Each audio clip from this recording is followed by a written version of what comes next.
करना चाहता हूं उनको मैं लेके, लेकिन उन्होंने जो बोला क्योंकि इम्पोर्टेंट है, दुशासन बंगाल में आया है, 2 आंखों से देखकर लगता है नुकसान पहुंचाने आया है। दुशासन बाबू आए हैं शकुनी मामा के चेला। तो कौन दुशासन, किसको दुशासन कह रही है, किसको शकुनी कह रही है, आप समझ जाइए। तो वो इस पर आ गई हैं और इन्होंने, बीजेपी वालों ने इनके ऊपर सीधा बोलना बिल्कुल बंद कर दिया है। इस बार रिवर्स हो रहा है। पिछली बार दीदी लोगों ने कहा कि नुकसान कर गया था बीजेपी को, बीजेपी ममता बनर्जी पर बोली नहीं रही। ममता बनर्जी दुर्योधन दुशासन से पीछे नहीं हट रही। भाई ममता बनर्जी चाहेंगी ना कि इस तरह का नैरेटिव सेट हो।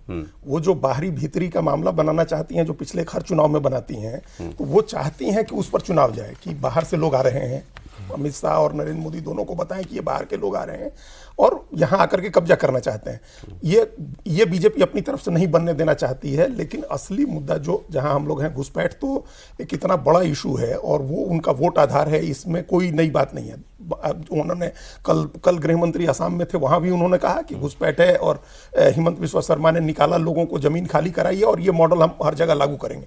तो घुसपैठ एक समस्या है, लेकिन ममता बनर्जी उस घुसपैठ पर नहीं जाना चाहती हैं, घुसपैठ के मुद्दे पर नहीं जाना चाहती हैं। वो इतना लोग प्रभावित है, इतने पीड़ित हैं लोग वहाँ शहर में, कोलकाता शहर में और उसके आसपास के तमाम इलाकों में। ये बॉर्डर इलाके की बात नहीं रह गई अब, मालदा मुर्शिदाबाद। उन्होंने तो एक और बड़ी अजीब सी बात कह दी है। उन्होंने ये कहा कि 1971 में जो आ गया सब भारतीय हो गया।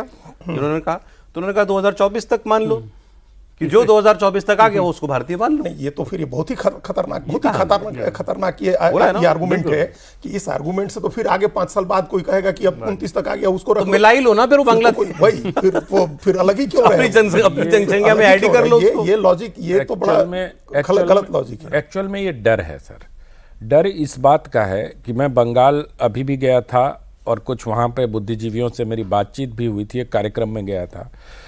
बुद्धिजीवियों में ममता बनर्जी को लेके एक उपेक्षा भाव दिखने लगा है, जो नई फेनोमेना है।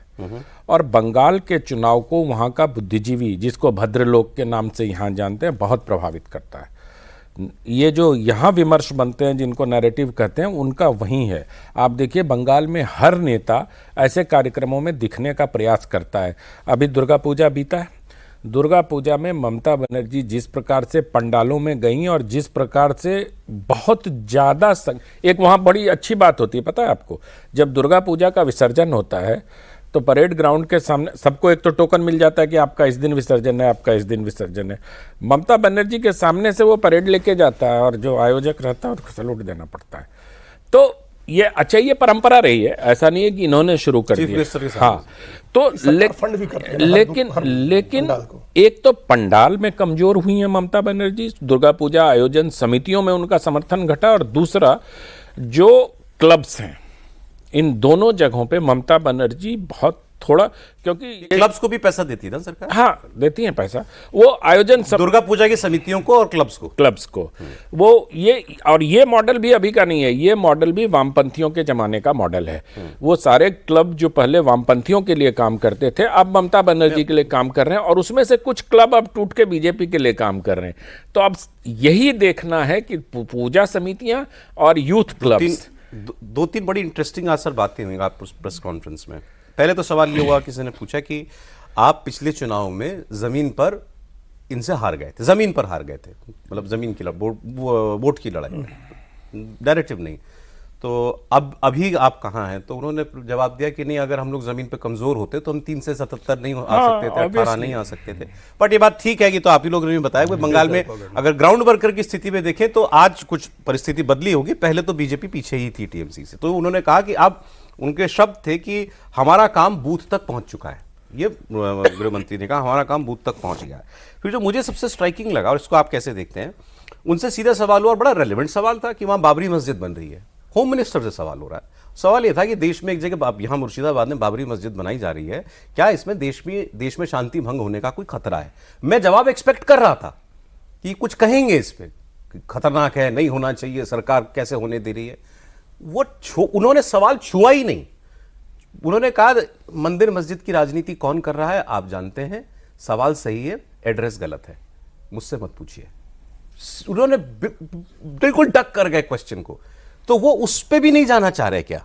बिल्कुल साहब, वो कॉशस अप्रोच था कि जैसे कि पहले भी हम लोग बात किए हुए हैं कि बांग्लादेश में जो कुछ हो रहा है बंगाल के हिंदुओं को बात अच्छी तरह से समझ में आ रहा है, दिख रहा है, सब कुछ उनके सामने हो रहा है। तो वहां पर इस बार घुसपैठ और डेवलपमेंट और करप्शन वो उसको तुरंत डेवलपमेंट पे ले उसी गए। पे लेके जाना है, और ये पूरी रणनीति है। और बीजेपी के चैलेंज के हिसाब से देख लें तो चैलेंज ही इस बात का है कि वहां पर क्या एक बाहरी बनाम भीतरी, मतलब बंगाली बनाम नॉन बंगाली, इसको रोक पाते पर हो? बाबरी मस्जिद बीजेपी के लिए डैमेजिंग कैसे है, मैं ये नहीं समझ पा रहा हूँ। इसलिए है वहाँ जो खासतौर पे एक बड़ी हिंदी कम्युनिटी जिसको इन्होंने टर्म शब्द दिया है कि भद्र लोग जिसको कहा जाता है ना, वो होते हिंदू हैं, लेकिन और वो बहुत धार्मिक लोग होंगे, पूजा पाठ बहुत करेंगे, लेकिन पॉलिटिक्स में जैसे ही उनको ये समझ में आएगा कि धर्म को जबरदस्ती इस्तेमाल किया जा रहा है, वहाँ उनको दिक्कत होनी शुरू हो जाती है, फिर वो अपने आप को डिटैच करेंगे। आप कैसे देखते में हैं? हम इसलिए हम इसको, तो ये कारण तो है ही कि वहाँ पोलराइजेशन, धार्मिक पोलराइजेशन को लेकर के एक सेकुलर नेचर जो भद्र लोग का है, लेकिन अब भारतीय जनता पार्टी या अमित शाह बिल्कुल नहीं चाहते हैं जैसे ही वो बनाना शुरू करेंगे अपनी तरफ से बाबरी मस्जिद का मुद्दा, वैसे ही उसका थोड़ा बहुत भी लाभार्थी जो हुमायूं कबीर होने वाला है वो नहीं होगा, फिर फुल बेनिफिशियरी ममता बनर्जी हो जाएंगी। अच्छा, जैसे ही आप इस पोलराइजेशन की तरफ जाइएगा, अभी तो आप छोड़ दीजिएगा तो हुमायूं कबीर अपना नैरेटिव बना रहे हैं, और हुमायूं कबीर ओवैसी के साथ तालमेल करेंगे तो ममता बनर्जी का कुछ वोट उन 40 कॉन्स्टिट्यूएंसीज में जहां मुसलमान वोटर जो असर डालने वाला है, जिसमें दिनाजपुर के दोनों जिले, उत्तरी दक्षिणी दिनाजपुर, नादिया, मालदा और मुर्शिदाबाद, वहां वो दोनों वोट ले सकते हैं, डिवीजन कर सकते हैं वोट का। वो जैसे बीजेपी बनाएगी उस बाबरी मस्जिद का मुद्दा, वैसे ही पोलराइजेशन का फायदा होगा, सारा मुसलमान का वोट, हुमायूं कबीर को कोई फायदा नहीं मिलेगा, हुमायूं कबीर अपनी सीट हार जाएंगे, वो सारा वोट चला जाएगा ममता बनर्जी की तरफ। तो बीजेपी वो पोलराइजेशन नहीं उस पर चाहती जो पॉलिटिक्स करनी है हुमायूं कबीर करते हैं। हुमायूं कबीर करें और वहां के लोकल लीडरशिप करें। और बाकी जो अभी हम लोग ये अभी जो देवेंद्र जी कह रहे थे, वहां क्या भद्रलोक का मामला जो है, वो भद्रलोक बीजेपी को सपोर्ट करता है, हमेशा सपोर्ट करता है बीजेपी को। और जो दूसरा जो वर्ग है जिसमें दलित हैं और आदिवासी हैं मेनली, उनका वोट और जो बाहरी बिहारी वोट है, वो वोट जनरली बीजेपी को सपोर्ट करता है। अभी उसके वोट का आप कॉम्बिनेशन देखेंगे बीजेपी के, तो वही वोट है। दलित है, दलित में सब राजवंशी, देखिए एक राजवंशी एमपी भी भेजा है भारतीय जनता पार्टी ने, अनंत महाराज को, जो कूच बिहार के हैं, वो राजवंशी हैं, दलितों का सबसे बड़ा समुदाय है। और शांतनु ठाकुर जो दलितों का दूसरा बड़ा समुदाय है, नाम शूद्र में जो मतुआ हैं, वो लोकसभा में है, मंत्री हैं। और आदिवासी 6-7% का वोट है, उसमें संथाल आदिवासी, दलित, आदिवासी प्लस बिहारी, हाँ। तो ये वोट जो है ये बीजेपी का कोर सपोर्टर है वहां। बीजेपी के अपने, जैसे हम लोग कहते हैं ना कि ममता बनर्जी 30% से शुरू कर रही है, तो बीजेपी भी 30% से शुरू कर रही है। उसको भी ऐसा नहीं है कि 28-30% वोट बीजेपी का नहीं है, वो हो गया 30% वोट उसका भी, 38 को वो रिटेन ही कर रही है 38% वोट, लेकिन शुरू वो भी 30% से कर तो वो अपर कास्ट वगैरह वैसा कॉन्सेप्ट नहीं है? अपर कास्ट का कॉन्सेप्ट नहीं, भद्रलोक का है, जिसमें ब्राह्मण और कायस्थ हैं। अच्छा, ब्राह्मण और कायस्थ ये दो हैं। ममता बनर्जी ब्राह्मण है, हालांकि उस नजर से उस तरह से नहीं देखें, लेकिन नितिन नवीन कायस्थ हैं।